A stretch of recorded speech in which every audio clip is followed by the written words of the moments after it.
नमस्कार साथियों, स्वागत है आप सभी का आपके अपने चैनल ट्रेड सॉल्यूशन पर। दोस्तों, आज से हम लोग बात करने वाले हैं कुछ महत्वपूर्ण आप लोगों के लिए न्यूज़ निकल करके आ रही है, उसके बारे में बात करने वाले हैं। और दोस्तों, हम लोग बात करने वाले हैं अतुल प्रसाद जी और के पाठक जी के बीच आपको काफ़ी ही टकराव देखने को मिल रहा है। और ये जो आपको बीपीएससी टीआरई को लेकर के आपको घमासान आपको तेज हो चुकी है। इस मामले में अतुल प्रसाद जी की आपको यहाँ पर चेतावनी है, क्या कुछ उनका कहना है, इसके बारे में हम लोग बात करने वाले हैं। और जैसा कि आपको पता है कि शिक्षा विभाग में के पाठक जी का आपको मनमानी है, कुछ मुद्दों पर तो इन्होंने बहुत ही बढ़िया काम किया है, लेकिन जो इनकी मनमानी है वो आपको एक नेक्स्ट ही लेवल की है। और इन्हें आपको शिक्षा विभाग में रॉबिन हुड के नाम से भी जाना जाता है। और इन्हें अब अतुल प्रसाद जी ने दोस्तों लपेटों में ले लिया है।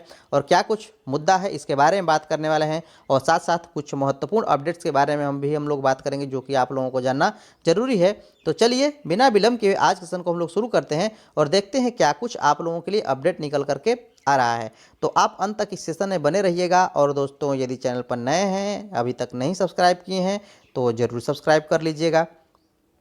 दोस्तों, आप यहां पर देख सकते हैं कि क्या कुछ आपका है। सर्टिफिकेट जांच पर शिक्षा विभाग का सवाल, बीपीएससी ने चेताया, नियम जाने पत्र ना लिखें, ऐसा आपको बीपीएससी चेयरमैन अतुल प्रसाद जी का आपको कहना है। तो क्या कुछ आपको मैटर है इसके बारे में आपको पता ही है। पहले आपको डॉक्यूमेंट वेरिफिकेशन को लेकर के ये मुद्दा आपको शुरू हुआ था। डॉक्यूमेंट वेरिफिकेशन में जो भी आपको कर्मचारी लगे हुए थे, शिक्षक कर्मचारी लगे हुए थे, शिक्षा विभाग के और भी आपको कर्मचारी लगे हुए थे, और उनको यहाँ पर बात कहा गया था के पाठक की ओर से कि इनको आपको हटाया जाए। उसी को लेकर के ये सभी के सभी आपको मुद्दा है, ठीक है ना। यहाँ पर आप देख सकते हैं राजभवन और शिक्षा विभाग के बाद अब बीपीएससी और शिक्षा विभाग में आपको टकराव शुरू हो गया है। इससे पहले आपको राजभवन और शिक्षा विभाग में आपको टकराव देखने को मिला था। आपको पता होगा तो पता होगा, नहीं पता है तो ये बातें आपको थी। तो यहाँ पर बीपीएससी ने शिक्षा विभाग को आपको पत्र में क्या लिखा दोस्तों। बीपीएससी का आपका यहाँ पर कहना है कि संविधान के जो भी आपको अनुच्छेद हैं उनका आप अध्ययन कर लीजिए क्या कुछ है, और ऐसा पत्राचार आप न करें, यह आपको बिल्कुल ही नीति विरुद्ध है। और बीपीएससी अध्यक्ष ने भी ये बातें आपको स्पष्ट तौर पर अपने बयान में भी आपको कहा है कि आप ऐसा नहीं कर सकते, ये आपको नियम के विरुद्ध है। और संविधान में जो आप कहें ये आपको अनुच्छेदों के अनुसार हमारी जो प्रक्रिया है ये आपको चल रही है। यह भी स्पष्ट रहे कि आयोग की आंतरिक प्रक्रिया में औचित्य पर प्रश्न चिन्ह लगाना या इसमें किसी प्रकार का हस्तक्षेप करना और इस प्रकार आयोग पर दबाव डालने की आपको प्रयास करना असंवैधानिक, अनुचित और अस्वीकार्य है। आश्चर्य है कि विभाग इन सब प्रावधानों को जानते हुए भी बिना प्रमाण पत्रों की जांच के ही आयोग के अनुशंसा की आपको यहाँ पर अपेक्षा कर रहा है, ठीक है ना।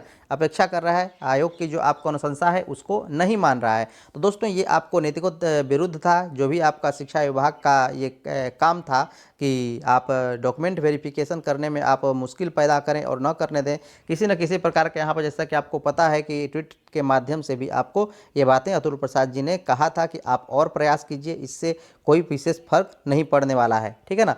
तो यहाँ पर जो डॉक्यूमेंट वेरिफिकेशन में हो रही गड़बड़ी को लेकर के भी बात थी, और इस बात में भी थी कि यदि ऐसा आप करने से ये होता है कि आपका जो मंशा है आपको पूरा हो जाए, तो ये आपको पूरा नहीं होने वाला है, इसमें किसी प्रकार की गड़बड़ी नहीं होगी, ये बातें आपको थी। अभ्यर्थी के प्रमाण पत्रों की जांच दो स्तरों में आपको होती है, जैसा कि आपको पता है।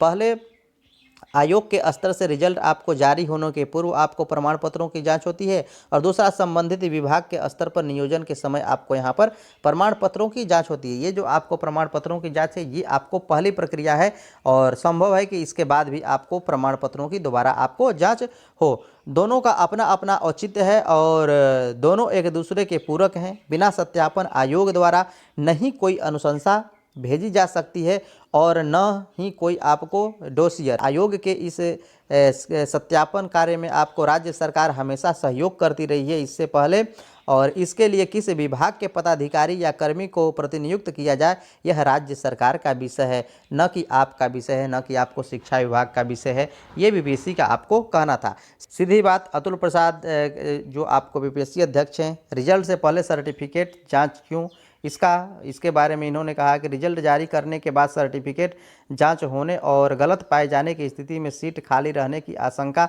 रहती है, इसलिए ये बातें आपको हैं, ठीक है ना।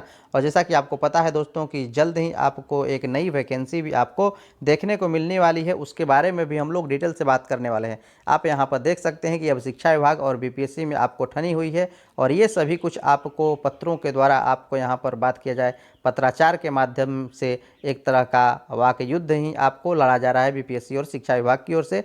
कब ये थमेगा इसके बारे में अभी कुछ क्लियर कहा नहीं जा सकता।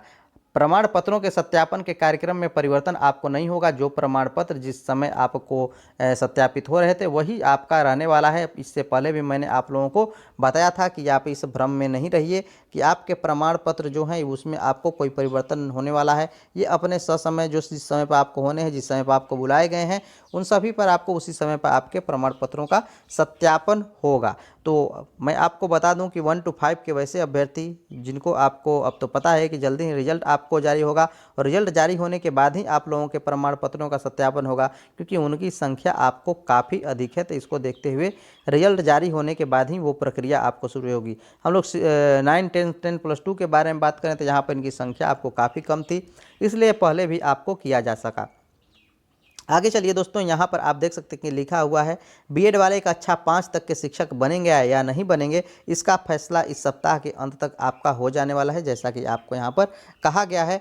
तो सप्ताह के अंत तक जो भी आपको प्रक्रिया है ये आपको पूरी हो जाने वाली है। बीएड योग्यताधारी 1 से 5 कक्षा के शिक्षक बन सकेंगे या नहीं। 1 से 5 तक के शिक्षक पद के लिए परीक्षा में शामिल हुए 3.90 अर्थात 3,90,000 बीएड जो आपको उत्तीर्ण अभ्यर्थियों का रिजल्ट जारी होगा या नहीं होगा, इस पर आपको एक सप्ताह के अंदर जो भी आपको है वो निर्णय आपको आ जाएगी। ये बातें आपको दोस्तों कही गई हैं।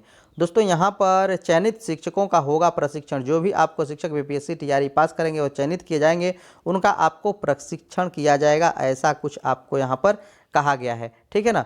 तो प्रशिक्षण भी आपका बहुत जल्द होने वाला है।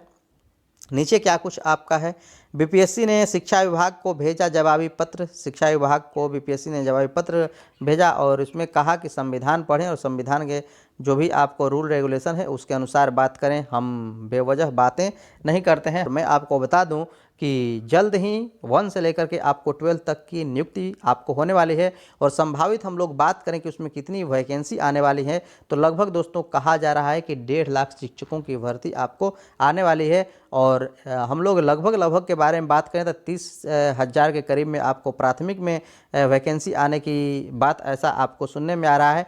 और इसी प्रकार से 6 to 8 के बारे में बात करें तो इसमें भी आपको लगभग 30,000 आपको वैकेंसीज आने वाली हैं। और हम लोग बात करें कि 9, 10 में तो इसमें भी आपको 31,000 के करीब में, इसमें भी आपको 30,000 के करीब में, 31,000 के करीब में इसमें भी आपको वैकेंसी आने वाली है। और साथ साथ हम बात करें 10+2 में तो इसमें आपको सबसे अधिक वैकेंसी लगभग आपको 60,000 दोस्तों शिक्षक भर्ती आपको प्रक्रिया जो आपको नवंबर तक आपको शुरू हो जाएगी, उसमें आपको इतनी वैकेंसी तो कुल मिलाकर के लगभग आपको 1.5 लाख वैकेंसी आपको होती हैं, और इतनी वैकेंसी आपको देखने को मिल सकती है, ऐसा अनुमान लगाया जा रहा है। ये थे आज की अपडेट जो कि आपको जानने जरूरी थे।